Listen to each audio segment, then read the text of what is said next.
Reflection of light के जो है इस वीडियो में हम लोग जो है काफ़ी इंपॉर्टेंट क्वेश्चंस को देखने वाले हैं, इसलिए यहाँ पे हमने डाला हुआ टॉप 10, यानी इसमें समझिए टोटल जो है 10 क्वेश्चंस को हम लोग देखेंगे। और ये सभी क्वेश्चन जो है समझिए कि प्रीवियस ईयर में पूछे जा चुके हैं और इसमें काफ़ी सारे क्वेश्चंस वैसे जो आने वाले बोर्ड एग्जाम के लिए इंपॉर्टेंट भी है।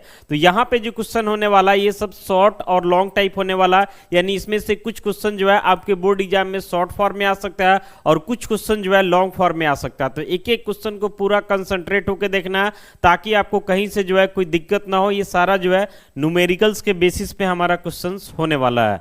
यहाँ पे आते हैं क्वेश्चन नंबर 1 में, यानी पहले क्वेश्चन में ध्यान से देखिएगा क्या बोल रहा। क्वेश्चन 1 क्या बोल रहा है कि an incident ray makes an angle of 35 degree with the surface of a plane mirror. What is the angle of reflection? तो ये क्वेश्चन जो है हमारा डायग्राम के थ्रू ही बन जाएगा। आइए सबसे पहले जो है हम क्या करते हैं, तो एक प्लेन मिरर को लेते हैं, ध्यान से देखिएगा।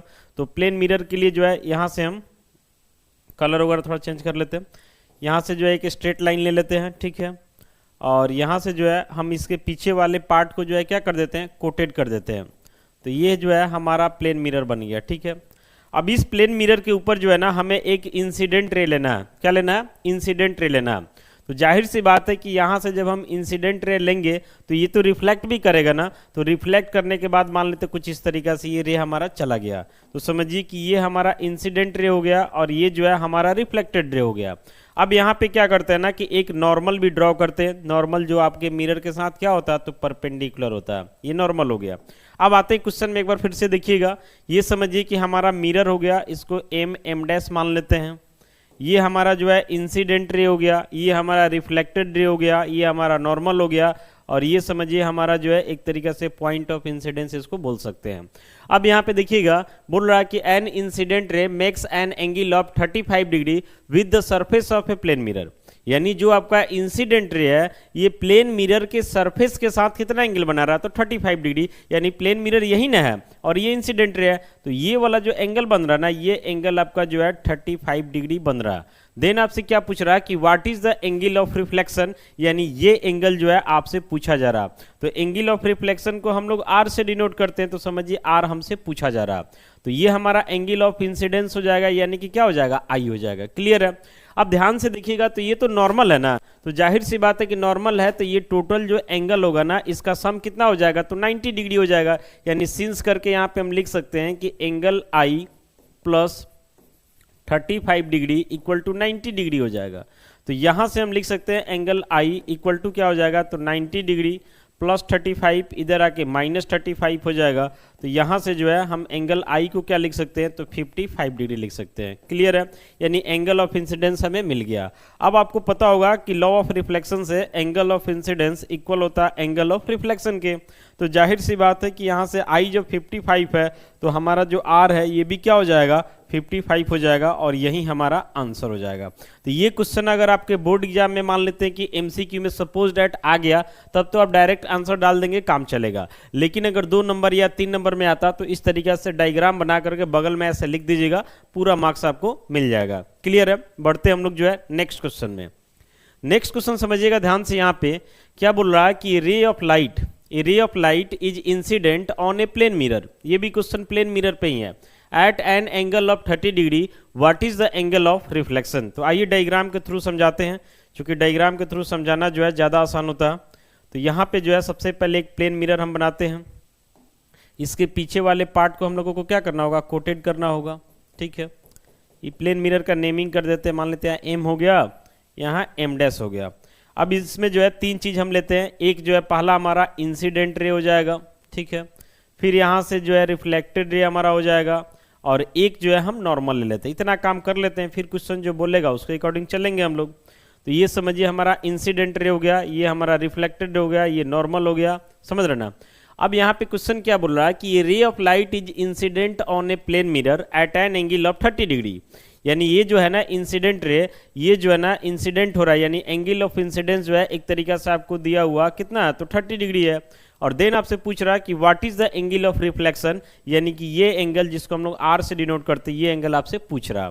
तो समझिए कि यहाँ पे जो है ना गिवन है कि एंगल ऑफ इंसिडेंस यानी कि आई ये दिया हुआ 30 डिग्री है और हमें एंगल ऑफ रिफ्लेक्शन यानी कि आर बताना है। ठीक है, तो लॉ ऑफ रिफ्लेक्शन से हम लोग जानते हैं, सिंस करके लिखेंगे कि angle i equal angle r होता है और ये सब 30 डिग्री के बराबर है। यानी एक तरीका से हमारा एंगल ऑफ रिफ्लेक्शन यानी कि आर ये कितना हो जाएगा, तो 30 डिग्री हो जाएगा। क्लियर है, समझ रहे ना? तो उम्मीद करते हैं समझ में आया होगा। बढ़ते हैं हम लोग जो है नेक्स्ट क्वेश्चन में। नेक्स्ट क्वेश्चन में आते हैं, तो देखिएगा यहाँ पे क्या बोल रहा, काफ़ी अच्छा क्वेश्चन है ये भी। बोल रहा है कि write the word ambulance as it would appear when reflection in a plane mirror. आपको पता होगा कि प्लेन मिरर के सामने जब भी कोई ऑब्जेक्ट होता है तो उसका इमेज उतना ही बड़ा बनता है जितना बड़ा ऑब्जेक्ट होता है, जितना डिस्टेंस पे ऑब्जेक्ट होता है उतना ही डिस्टेंस पे इमेज बनता है। ये सब चीज़ तो पता है, लेकिन एक बात ये भी पता होना चाहिए कि प्लेन मिरर में जो है या फिर कोई अदर मिरर में समझिए कि लेटरल इन्वर्सन नाम का भी एक कॉन्सेप्ट होता है, यानी जो लेफ्ट को राइट कर देता है, राइट को लेफ्ट कर देता है। तो बोल रहा है कि मान लेते हैं कि आप कोई गाड़ी उड़ी चला रहे हैं और साइड मिरर में देख रहे हैं और आपके पीछे से कोई एम्बुलेंस आ रहा है, तो देखते हैं ना कि एम्बुलेंस के जो है मान लेते हैं कि सपोज दैट कि आपके पीछे से कोई एम्बुलेंस लिखा हुआ दिखा रहा है, आपको सीधा दिखा रहा है, तो जाहिर सी बात है कि आपको मिरर में तो सीधा दिखाई देगा नहीं, लिटरल इन्वर्टेड होकर दिखाई देगा। तो एक तरीका से जो है ना इसका लिटरल इन्वर्टेड इमेज हम लोगों को बनाना है। ठीक है, तो पहले एम्बुलेंस हम सही से लिखते हैं, एम्बुलेंस। ठीक है, एम्बुलेंस हम सही से लिख दिए। अब इसका जो है लेटरल इन्वर्टेड करते हैं, तो इसमें क्या होता है ना कि लेफ्ट का राइट हो जाता है। तो समझिए कि ये पूरा जो एम्बुलेंस है इसमें सबसे लास्ट में कौन है, ई है। तो ई से लिखते हुए जो ना बैक प्रोसेस में हम ए तक पहुंचेंगे और साथ में उसको उलटते भी चलना है। तो समझिए ई है, इसका जो है कुछ इस तरीका से इमेज बनेगा। फिर सी है तो सी ऐसे हो जाएगा। फिर एन है तो एन आपका ऐसे हो जाएगा। ए को तो उलट देंगे तब भी वैसा ही रहेगा। एल हमारा ऐसे हो जाएगा। यू भी उलट देंगे तो फर्क नहीं पड़ेगा। बी हमारा ऐसे हो जाएगा। एम हमारा ऐसे हो जाएगा और ए हमारा ऐसे हो जाएगा। यही हमारा क्या हो जाएगा, तो आंसर हो जाएगा। क्लियर है, बढ़ते हम लोग जो है नेक्स्ट क्वेश्चन की तरफ। ये लेटरल इन्वर्सन की वजह से ऐसा हो रहा। अगला क्वेश्चन क्या है कि boy with A mouth 5 centimetre wide, यानी एक लड़का है जिसका माउथ जो है ना 5 सेंटीमीटर वाइड है, stands 2 metre away from a plane mirror. वो प्लेन मिरर से समझिए कि 2 मीटर के डिस्टेंस पे खड़ा है। ठीक है, तो पूछ रहा है कि where is his image and how wide is the image of his mouth. समझिएगा ध्यान से। सबसे पहले जो है ना समझाने के लिए क्या करते हैं कि एक प्लेन मिरर हम ले लेते हैं, एक प्लेन मिरर ले लेते हैं, इसे समझाना ज़्यादा आसान हो जाएगा। ठीक है, ये हमारा हो गया प्लेन मिरर। ठीक है, यहाँ पे क्या करते हैं ना एक प्रिंसिपल एक्सिस बना देते हैं ताकि इसके ऊपर ऑब्जेक्ट को रखा जा सके।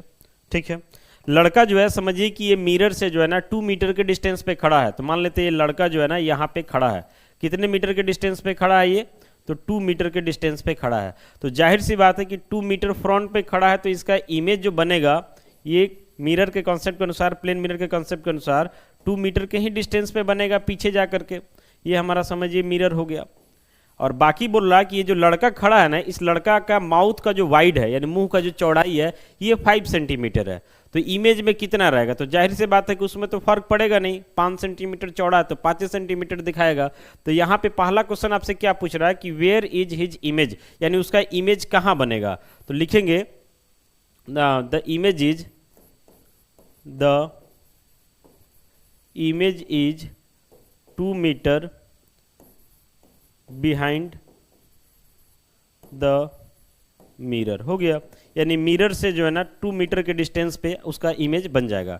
और सेकेंड नंबर में पूछ रहा उसके माउथ का वाइड, तो वाइड में कोई चेंज नहीं होगा। पहले जो है 5 सेंटीमीटर था, अभी भी आपका 5 सेंटीमीटर ही रहेगा। क्लियर है, बढ़ते हम लोग जो है नेक्स्ट क्वेश्चन की तरफ।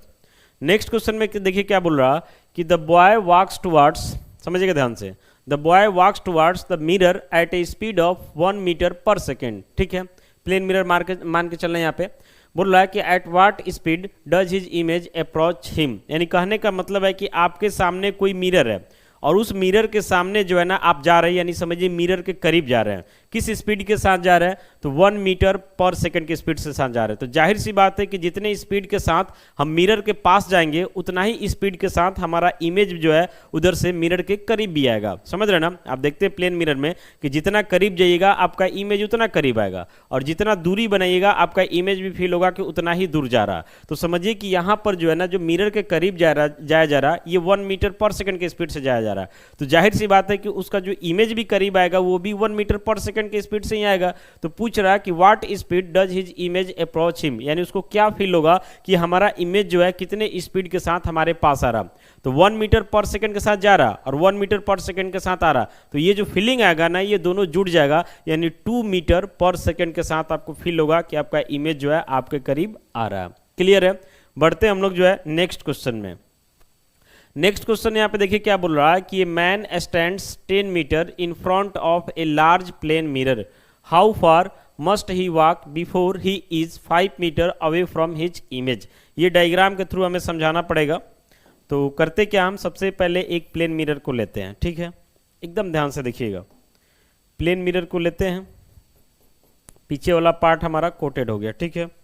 यहाँ पे क्या करते हैं कि एक हम प्रिंसिपल एक्सिस को बना लेते हैं, ठीक है। अब देखिए क्या बोल रहा है, एकदम समझिएगा ध्यान से। ये मिरर का नेमिंग आप चाहे तो कर सकते हैं एम, और यहाँ पे हमारा एम डैश हो जाएगा। क्या बोल रहा है कि man stands 10 metre in front of a large plane mirror, यानी मिरर बड़ा है और कोई आदमी जो है ना इस मिरर से कितने डिस्टेंस पे खड़ा है। तो ये आदमी जो है ना मिरर से समझिए कि 10 मीटर के डिस्टेंस पे खड़ा है। तो जाहिर सी बात है कि इस आदमी का जो इमेज बनेगा ये इमेज भी 10 मीटर पे बनेगा बैक में जा करके। यहाँ तक तो क्लियर है मिरर के कॉन्सेप्ट से, प्लेन मिरर के कॉन्सेप्ट से। तो बोल रहा कि how far must he walk before he is 5 metre away from his image, यानी ये आदमी मिरर से कितना करीब जाए ताकि ये आदमी अपने इमेज से जो है समझिए कि 5 मीटर के डिस्टेंस पे हो। तो फिलहाल अभी समझिए कि ये आदमी मिरर से 10 मीटर के डिस्टेंस पे है, तो इसका इमेज भी 10 मीटर बैक में जाके बना। तो अगर अभी हम पूछते हैं कि ये आदमी अपने इमेज से कितना डिस्टेंस पे है, तो ये आदमी जो है अपने इमेज से समझिए कि 20 मीटर के डिस्टेंस पे, चूंकि 10 उधर 10 इधर। अब क्वेश्चन क्या बोल रहा है कि इस आदमी को ऐसे जगह पे जाना है कि अपने इमेज के साथ जो है ये 5 मीटर के डिस्टेंस पे रहे। तो जाहिर सी बात है कि जब 10 इधर है तो 10 इधर है, मान लेते 5 इधर तो 5 इधर। अब क्या बोल रहा है कि ऑब्जेक्ट और इमेज के डिस्टेंस के बीच का जो है ना 5 मीटर होना चाहिए, मतलब समझिए कि 2.5 मीटर जो है ना इधर जाएगा और 2.5 मीटर इधर जाएगा, तब ना 5 मीटर बनेगा। समझ रहे ना, यहाँ से यहाँ हमें 5 मीटर चाहिए, मतलब 2.5 मीटर जो है के डिस्टेंस पे इमेज होगा और 2.5 मीटर के डिस्टेंस पे ऑब्जेक्ट होगा, तब जाकर के दोनों के बीच का जो समझिए डिस्टेंस होगा ये 5 मीटर हो जाएगा। तो इसके लिए इसको कितना करीब जाना पड़ा, तो पहले तो ये 10 मीटर के डिस्टेंस पे है, अब समझिए कि इधर 2.5 तक इसको पहुंचना पड़ेगा। तो इससे कितना ट्रेवल करना होगा, तो 7.5 मीटर जो है इस आदमी को ट्रेवल करना पड़ेगा, और यही 7.5 मीटर जो है हमारा क्या हो जाएगा, तो आंसर हो जाएगा। क्लियर है? बढ़ते हैं हम लोग जो है नेक्स्ट क्वेश्चन में। नेक्स्ट क्वेश्चन देखिएगा क्या बोल रहा कि if the radius of curvature of a spherical mirror is 20 centimetre. तो आपको पता होगा कि रेडियस ऑफ कर्वेचर को जो है हम लोग आर से डिनोट करते हैं, और ये हमारा जो है 20 सेंटीमीटर दिया हुआ। तो पूछ रहा कि व्हाट इज फोकल लेंथ, यानी कि एफ पूछ रहा।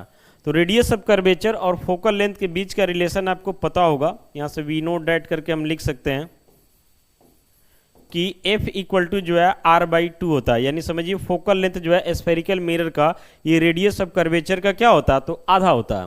तो यहाँ से हम लिख सकते हैं F इक्वल टू R का वैल्यू डाल देंगे तो R हमारा 20 है बाई 2 कट जाएगा, तो यानी यहाँ से हमारा फोकल लेंथ जो है 10 सेंटीमीटर हो जाता है। क्लियर है? कहीं से कोई दिक्कत इसमें नहीं होना चाहिए। बढ़ते हम लोग जो है नेक्स्ट क्वेश्चन में। नेक्स्ट क्वेश्चन देखिएगा यहाँ पे क्या बोल रहा है कि find the focal length of a concave mirror whose radius of curvature is 32 centimetre. इसमें भी कोई दिक्कत नहीं होना चाहिए। रेडियस ऑफ कर्वेचर यानी कि आर जो है 32 सेंटीमीटर दिया हुआ, और फोकल लेंथ यानी कि एफ पूछ रहा। तो जस्ट अभी बनाया है कि एफ इक्वल टू R/2 होता है। ये आपका कोई भी स्पेरिकल मिरर पे काम करेगा, कनकेव हो या कन्वेक्स हो। तो यहाँ से एफ इक्वल टू हम लिख सकते हैं आर का वैल्यू 32/2 हो जाएगा, तो कट जाएगा, तो एफ इक्वल टू क्या हो जाएगा, तो 16 सेंटीमीटर। तो ये जो है हमारा आंसर हो जाता है। ठीक है, बढ़ते हम लोग जो है नेक्स्ट क्वेश्चन की तरफ। समझ रहे ना, इसमें क्या बोल रहा है कि if the focal length of a convex mirror, convex mirror का दिया हुआ है यहाँ पे, फोकल लेंथ यानी कि एफ कितना है, तो 25 सेंटीमीटर। तो आपसे रेडियस ऑफ कर्वेचर यानी कि आर पूछा जा रहा है। तो हमें तो पता है ना कि फोकल लेंथ जो है रेडियस ऑफ कर्वेचर का आधा होता है। अगर इसी को क्रॉस मल्टीप्लाई कर लेंगे तो r इक्वल टू 2f हो जाएगा, यानी बोल सकते हैं कि रेडियस ऑफ कर्वेचर जो है फोकल लेंथ का 2 गुना होता है। तो आगे बढ़ेंगे ना, तो यहाँ से लिख सकते हैं r इक्वल टू 2f। तो 2f का वैल्यू 25 हो जाएगा, तो मल्टीप्लाई हो जाएगा ना, तो 50 और बाकी यूनिट आपका सेंटीमीटर है, तो यहाँ पे क्या हो जाएगा सेंटीमीटर। ये हमारा आंसर हो जाता है। सब सिंपल क्वेश्चन है। बढ़ते हम लोग जो है इस वीडियो के लास्ट क्वेश्चन यानी कि क्वेश्चन नंबर 10 में। देखिएगा यहाँ पे क्या बोल रहा कि what is the relation between focal length and radius of curvature of a spherical mirror. यानी स्फेरिकल मिरर में जो है ना रेडियस ऑफ कर्वेचर और फोकल लेंथ के बीच में क्या रिलेशन होता है। तो ये तो आपको पता है कि एफ इक्वल टू क्या होता, एफ इक्वल टू क्या होता, तो r/2 होता। एफ इक्वल टू r/2 यानी focal length radius of curvature का आधा होता है, या इसी को आप लिख सकते हैं क्रॉस मल्टीप्लाई करके कि r इक्वल टू 2f यानी रेडियस ऑफ कर्वेचर आपके फोकल लेंथ का क्या हो गया 2 गुना होगा। तो यही रिलेशन होता है। एक और क्वेश्चन इसमें पूछ रहा कि calculate the focal length of a spherical mirror whose radius of curvature. Radius of curvature दिया हुआ, रेडियस ऑफ कर्वेचर दिया हुआ r 25 सेंटीमीटर स्फेरिकल मिरर का, यानी कनकेव भी हो सकता है कन्वेक्स भी हो सकता है, और पूछ रहा है कि फोकल लेंथ यानी कि f बताइए। तो जाहिर सी बात है कि हमें पता है कि फोकल लेंथ जो है रेडियस ऑफ कर्वेचर का आधा होता है। तो focal length equal to radius of curvature 25/2, तो डिवाइड कर लीजिएगा, तो 12 पॉइंट क्या हो जाएगा 5, बाकी यहाँ पे सेंटीमीटर है तो सेंटीमीटर लगा देंगे, तो ये हमारा आंसर हो जाएगा। तो कुल मिलाकर के जो है रिफ्लेक्शन ऑफ लाइट के इस वीडियो में हम लोगों ने जो है 10 क्वेश्चंस को देखा है, और उम्मीद करते हैं सारा क्वेश्चन आपको समझ में आया होगा। फिर भी कहीं से कोई डाउट है तो कमेंट्स करके आप पूछ सकते हैं। बाकी मिलते हैं अगले वीडियो के साथ। Thank you.